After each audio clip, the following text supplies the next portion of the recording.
Welcome to the Bronx Journal. I'm Stephanie Guillen. Joining us tonight is Bronx-raised documentary photographer Adeline Lulo. She was the winner of the Bronx Recognizes Its Own award this year for her Si Dios Quiere project, a series of photographs inspired by her upbringing as a child spending summers in the Dominican Republic. Lulo began this project in 2013. She earned a BFA from Parsons School of Design and received the Infoco Photography Fellowship. Her work has been seen in the New York Times, and she is currently working with the Bronx Documentary Center. Adeline, welcome to the show. Hi, Stephanie. Thank you for having me. I'm really excited to be here and to be representing the Bronx, Washington Heights, and Dominicans. We're happy to have you. So tell us about the Si Dios Quiere project. Si Dios Quiere is a project that I started in 2013.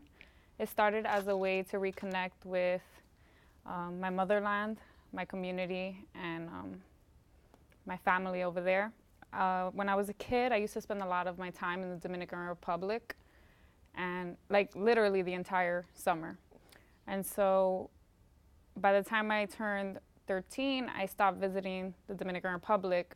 And the reason being is that I started working right away so that I could provide for myself what my parents couldn't sometimes. And I've always had this interest in photography, and I went to Parsons, the new school for design, and I wasn't really connecting with the work I began to make there. And so then I took this documentary class, and I was like, man, I just wish I was in DR and I could just make work over there. Like, I haven't been there in so long. And so that summer I said, forget it, like I'm not working, I'm just booking a trip to the Dominican Republic. I'm gonna stay there for a month and see what happens. And like before that, all I had was like memories of what my life was like in the Dominican Republic. And I would hear my parents, they go every summer. My dad, he wants to move back permanently. And so I would always hear my dad talking about the conditions in the Dominican Republic and how he wants to return, but he's not sure if it's even possible. But he loves spending his time there. And so in 2013, when I went to the Dominican Republic, I took my film camera and I just started documenting my reconnection. Like as a kid, I would just spend a lot of my time visiting families in the barrio, which means neighborhood.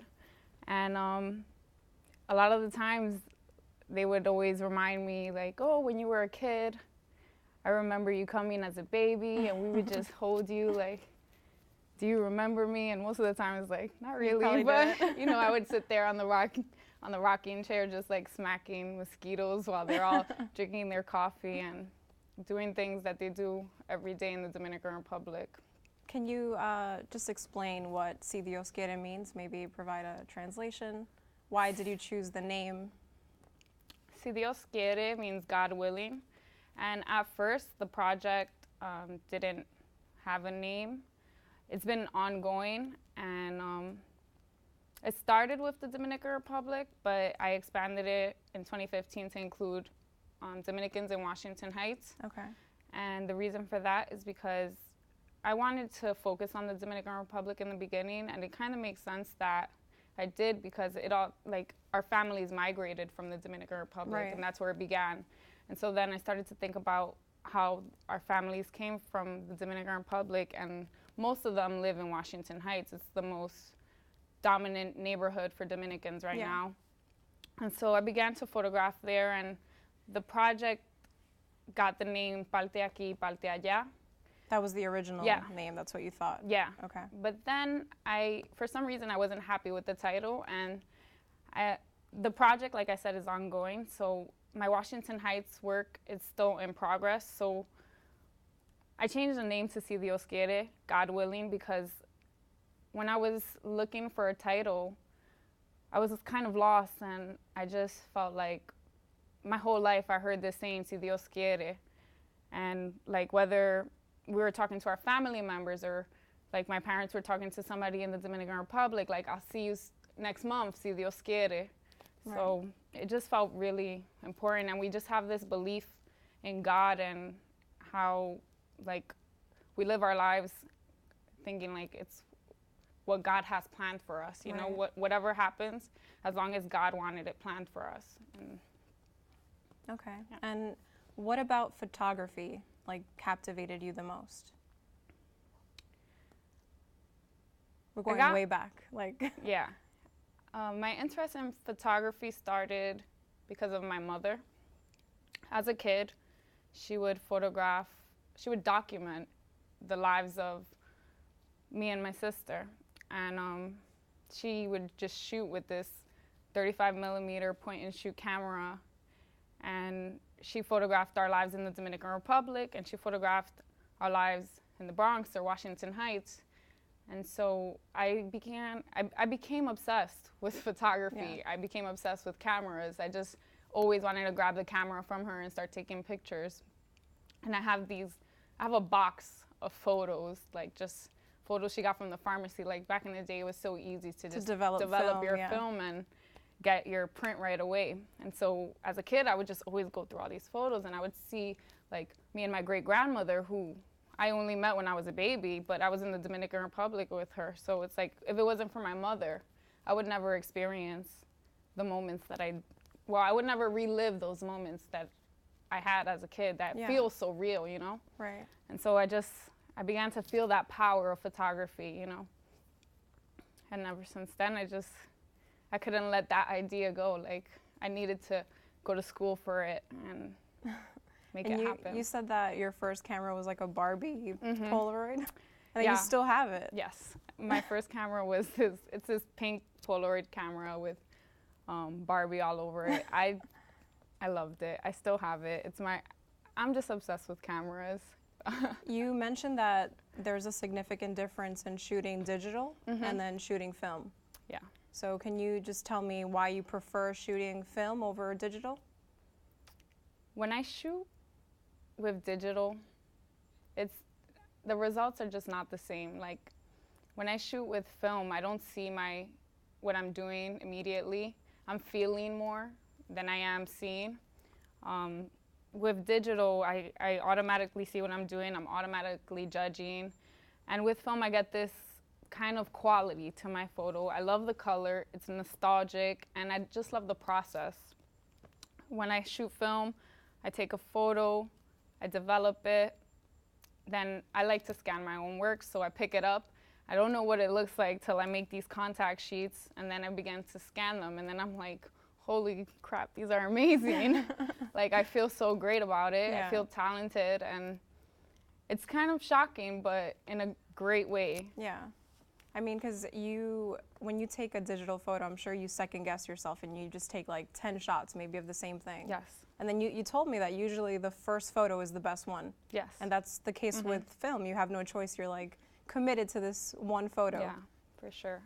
One of the photos in your project takes place in your grandfather's plantation. It's of a horse carrying like a whole bunch of plantains on its back. Yeah. Can you just explain the photo and maybe the experience, like when you took the picture, what this means to you? My grandfather, he was a very strong man.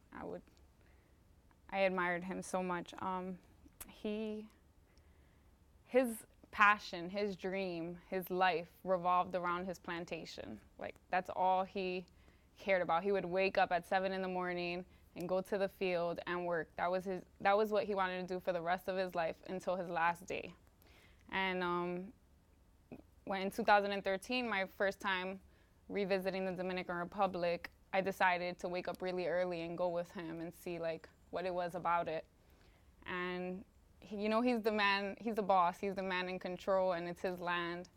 And he loves going and selling his crops. And so the photo of the horse, it represents him. The horse is really strong, and it's holding a ton of green plantains. And every morning he goes over there he works with a lot of Haitian men and Dominican men. And so the reason the horse is carrying all of the plantains is because sometimes when it rains, the land is very muddy. And so they can go in and chop off the plantains from the tree, but they can't carry it back because it's too much mud. So they place it on the horse, and the horse brings the plantains back to the truck, and you know, they just repeat the process until they're done. Why did you think this photo was important for your project? I felt like it was a representation of my grandfather, and it represents the agriculture of the Dominican Republic as well. Okay. You mentioned that, when you take a photo, you feel connected, usually to the subject. Yeah. Can you just explain maybe your approach when taking a photograph, or how you establish this connection with your subject? When I photograph, sometimes it's in homes of people that I know in the neighborhood. So there's this trust, and I kind of just try to act like a fly on the wall and see how they act and what their natural natural state. Yeah, like who they are, how they act, and then I'll just see something special, like whether it's something in their room or the way that they pose naturally, and I'll ask them to just either sit on the bed or stand in front of something. I just try to get them as the natural most organic. Yeah, exactly. One of my favorite photographs is of this boy in Samana. I had went with my family to visit the beach, and so at the end of the day when we were leaving, we were packing up, and this boy comes up to me. He's a Haitian boy with really beautiful, dark, smooth skin, and he's wearing this yellow Aeropostale shirt with sunflower seeds in his pants. And so he's holding these red flowers. The flowers are called coralillo. It's like these flowers that they grow, like every home in the Dominican Republic practically has them. And so when I saw him, I just was a little stuck. I was like, wow, I need to photograph him, because the flowers reminded me of the campo. Like when I was a kid, I would just take those flowers and you can make a bracelet with them or a necklace. And so he came up to me with the flowers to sell them to me. Okay. Like as a tip, he just wanted something back. He's a kid and he's in a tourist location, so he's doing what he can. And so at that moment, I wanted him to stop. So I was just like, wait, can I take your photo? And you also included this one in your series. Yeah, it's one of my biggest framed images, 50 by 40. And I actually want to, just mention, you recently got an opportunity with Vice. Yeah. So congratulations Thank you so on much. that. That's a great accomplishment. Yeah. And I really want to thank you for coming on the show, and I think that your work is amazing. Thank you so much. It was a pleasure. To check out Adeline's work, please visit her website. That's adelinelulo.com. Thanks for tuning in. We'll see you next week.